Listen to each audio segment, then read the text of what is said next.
దేవుని పరిశుద్ధ నామములో మీకు హృదయపూర్వక వందనములు తెలియజేస్తున్నాను. ఎలా ఉన్నారు? బాగున్నారు కదా? ప్రభు మహాకృప చేత మేము క్షేమంగా ఉండి మీ యోగ క్షేమాల కొరకై నిత్యము ప్రభు సన్నిధిలో చేరి ప్రార్థన చేస్తూ ఉంటున్నాం. మంచిది. నేటి దిన వాక్యమును మనం చదువుకుందాం. దేవుని పరిశుద్ధ గ్రంథములో నుండి మొదటి కొరింథీయులకు రాసిన పత్రిక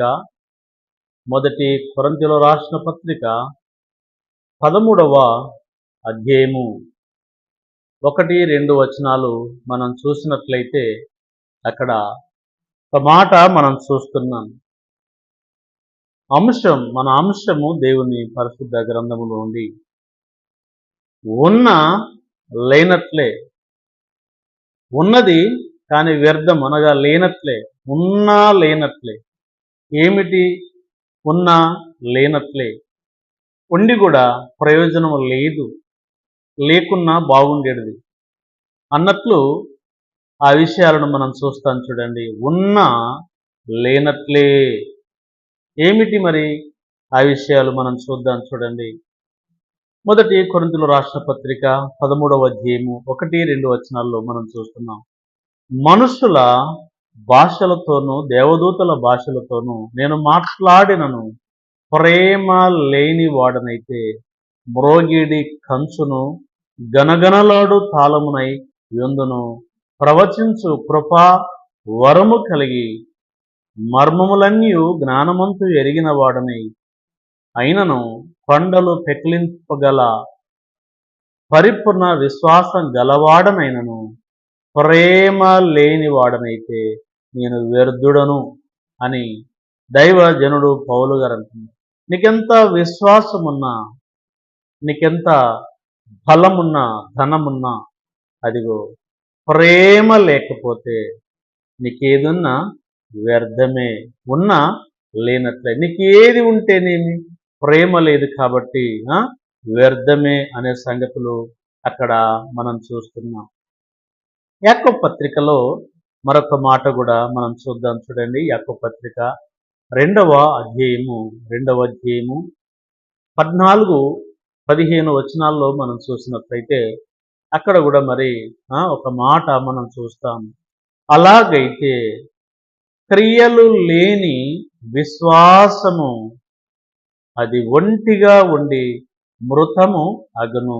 అనగా నాకు విశ్వాసం ఉంది నాకు అని దేవుని సన్నిధిలో ఎలాంటి క్రియారూపకంగా ఏ పని చేయకుండా ఉన్నట్లయితే నీకు విశ్వాసం ఉందని చెప్పడం కూడా వ్యర్థమే, అది ఉండి కూడా లేనట్లే.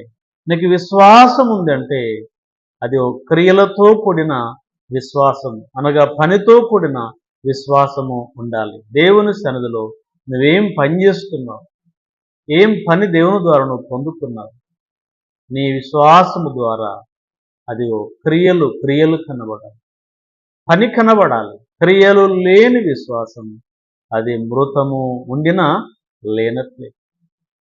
కనుక ఎంత బలమున్నా, ఎంత కండలున్నా, ఎంత ధనమున్నా, అదిగో విశ్వాసము లేకుంటే, ప్రేమ లేకుంటే నేను వ్యర్థుడను అని పౌలు గారు అంటున్నారు. ఇక్కడ యాకోబు పత్రికలు చూస్తున్నాం. ఎంత విశ్వాసమునని చెప్పినా అది క్రియారూపకంగా లేకపోతే, పని రూపకంగా లేకపోతే అది కూడా వ్యర్థమే అనే సంగతులు అక్కడ మనం చూస్తున్నాం.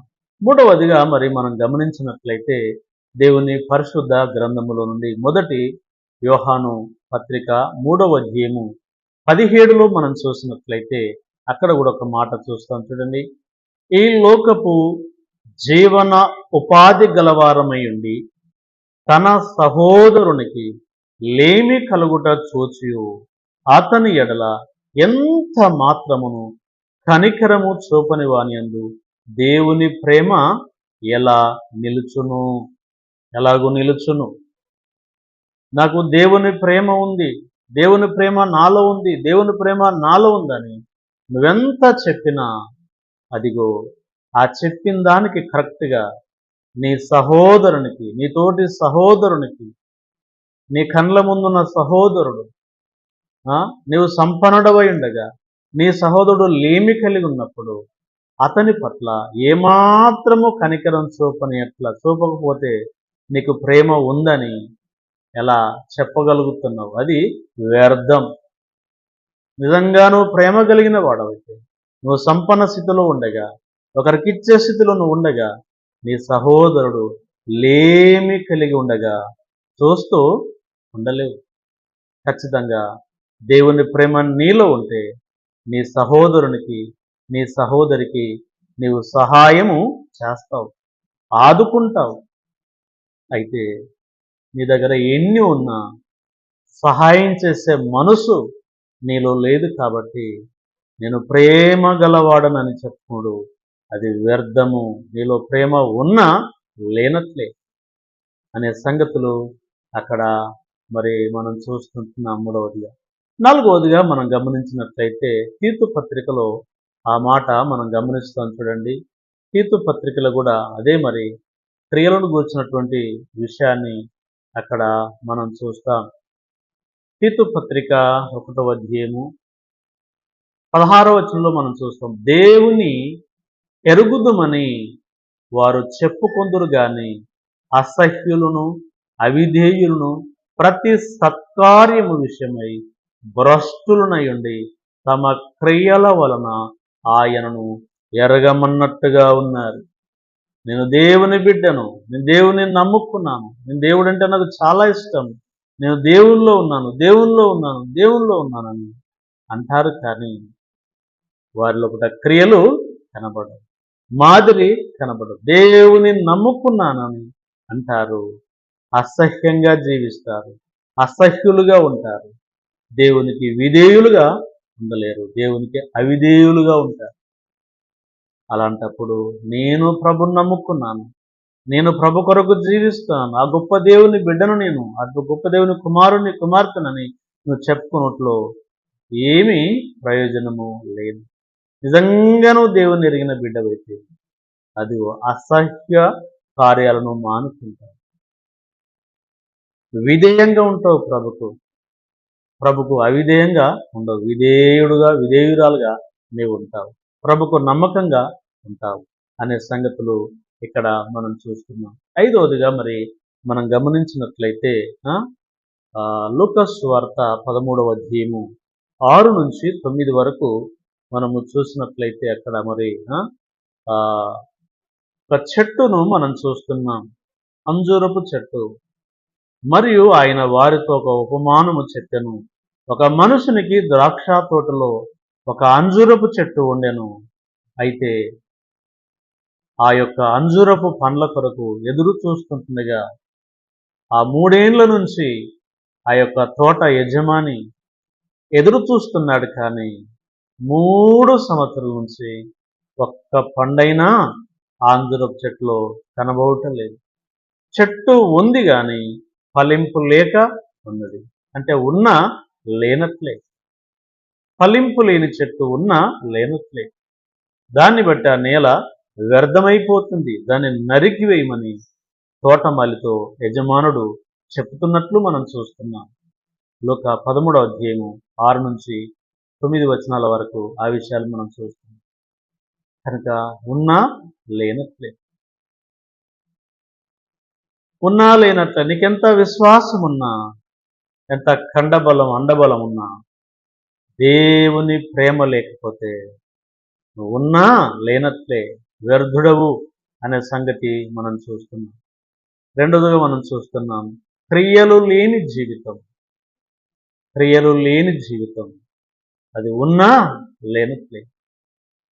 మన జీవితంలో క్రియలు కనబడాలి, దేవుని పని కనబడాలి అనే సంగతులు అక్కడ మనం చూస్తున్నాం. 1 యోహాను 3:17 మనం చూస్తున్నాం, మనకన్నీ ఉన్నాయి, సమృద్ధి కలిగి ఉన్నాం, సంపన్న స్థితిలో ఉన్నాం, నేను ప్రేమ గలవాడను, దేవుని ప్రేమ నాలో ఉందని చెప్పుకుంటున్నాం. కానీ తోటి సహోదరునికి లేమి కలుగుట చూస్తూ కూడా ముఖము పక్కకు పెట్టుకుంటున్నాం, మాకేమీ తెలియదన్నట్లుగా ఉంటున్నాం. అది నువ్వు దేవుని ప్రేమ నీలో ఉందంటే ఉన్నా లేనట్లే, అది వ్యర్థమే అనే సంగతులు అక్కడ మనం చూస్తాం. పేదలకిచ్చువాడు తన సృష్టికర్తకు ఇచ్చినట్లే అని సామెతల గ్రంథంలో మనం చూస్తుంటున్నాం. పేదలను ఎక్కిరించువాడు తన సృష్టికర్తను వెక్కిరించువాడు కనుక ఇక్కడ మనం చూస్తుంటున్నాం. తీతు పత్రికలో 4వదిగా మనం చూసినట్లయితే దేవుని ఎరిగామని చెప్తున్నారు, కానీ దేవునికి తగినట్లుగా జీవించటం లేదు. మారు మనస్సు లేదు. ప్రభును నమ్మనప్పుడు ఎలా ఉన్నారు, ప్రభును నమ్మినప్పుడు కూడా అలానే ఉంటుంది. మాదిరి గల జీవితము కనబడుతుంది. గలతీయులకు రాసిన పత్రిక 3:27లో మనం చూస్తాం, క్రీస్తు యేసునందు బాప్తిసం పొందిన మీరందరూ క్రీస్తును ధరించుకొని ఉన్నారు.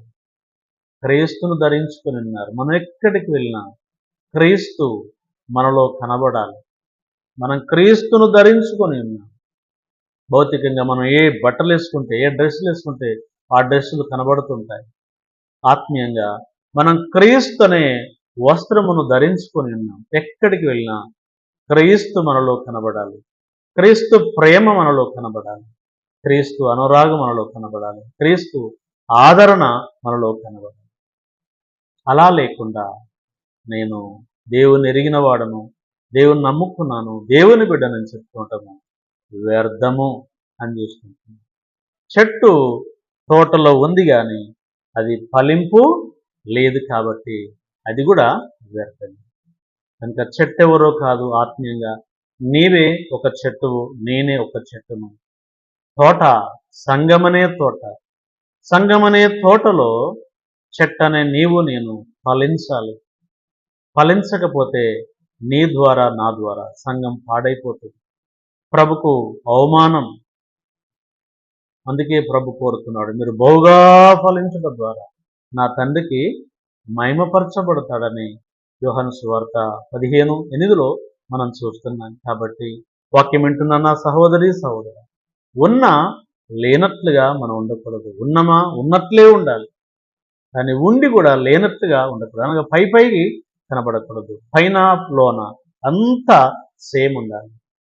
అదిగో విశ్వాసం, కొండలు పెకలించగల విశ్వాసం నాకుంది, కానీ ప్రేమ లేకపోతే నేను వ్యర్థుడనని పౌలు గారు చెప్తూ ఉంటున్నారు. క్రియలు లేని జీవితము అది ఉన్నా లేనట్లని యాకోబు పలుకుతున్న విధానాన్ని మనం చూస్తున్నాం. అదిగో తన సహోదరునికి లేమి కలుగుట చూసి కూడా సహాయం చేయకపోవడము, నీకెంతున్నా వ్యర్థమే, ఉన్నా లేనట్లే నీవు అని మొదటి యోహాను 3:17లో మనం చూస్తున్నాం. నేను దేవుని నమ్మాను, కానీ నమ్మినట్లుగా నేను జీవించటం లేదు. విధేయుడను నేను దేవునికి ఉండలేకపోతున్నాము అంటే అది సరైనది కాదు అనే సంగతి మనం చూస్తున్నాం. మనం చెట్టు, కానీ మనం ఫలించకపోతే మనం ఉన్నా కూడా లేనట్లే, దేవునికి ఉపయోగమేమీ లేదు. కనుక ఈ మొదటి పాటలో ఈ విషయాలను మనం చూసాం. ఒకటి, కొండలు పెకలించగల విశ్వాసం ఉన్నా ప్రేమ లేకపోతే ఉన్నా లేనట్లే వ్యర్థం. రెండవదిగా మనకు విశ్వాసం ఉందని మనం అనుకుంటే సరిపోదు, దానికి తగ్గ క్రియలు కనబడాలి. మూడవదిగా మనం చూస్తున్నాం, మనకెన్ని ఉన్నా తోటి సహోదరునికి సహాయం చేయకపోతే వ్యర్థం. నాలుగవదిగా దేవుని ఎరిగాము కానీ ఆ మారిన జీవితం లేకపోతే వ్యర్థం. ఐదవదిగా మనం దినదినము ఆత్మీయంగా ఫలించాలి. ప్రార్థనలో ఫలించాలి, వాక్యములో ఫలించాలి, ఆదరించే విషయంలో ఫలించాలి, ప్రతి విషయంలో మనం ఫలించాలి. అలా లేకపోతే ఉన్నా లేనట్లే అనే సంగతులు మనం విన్నాం. కాబట్టి రెండో పాటలో కూడా మరికొన్ని విషయాలను మనం విందాం. దేవుడు తన మాటలను దీవించి ఆశీర్వదించును గాక. ప్రార్థన. జీవం కలిగిన మా తండ్రి, స్తోత్రములు చెల్లిస్తున్నాం. ఉన్నా లేనట్లే అనే సంగతులు మేము చూసాం. కాబట్టి ఆ విషయంలో మీ తోడు కనికరం నుంచి మహిమ పొందండి. విన్న వాక్యము నీ బిడ్డల హృదయాల్లో ఫలించినట్లు ఆత్మకార్యం జరిగించండి. ఇంతవరకు ఉన్నా లేనట్లు మేము ఉన్నామేమో, ఇక నుంచి ఉన్నా లేనట్లు కాకుండా ఉన్నది ఉన్నట్లుగా మేము ఉండునట్లు, అదిగో నీ ప్రేమను చూపించినట్లు, మాదిరిగల జీవితం చూపించినట్లు, త్యాగశీల జీవితం చూపించినట్లు, మేము ఫలించినట్లు, మాదిరిగా ఉండునట్లు మీ కృపను కనపరిచి మహిమ ఘనత ప్రభావాలను పొందుకునండి. వాక్యమైన నీ బిడ్డలో ఆత్మకార్యం జరిగించమని రక్షకుడైన యేసు ప్రభు శక్తి కలిగిన నామములో వేడుకొనుచుంటున్నాము తండ్రి. ఆమేన్. Thank you. గాడ్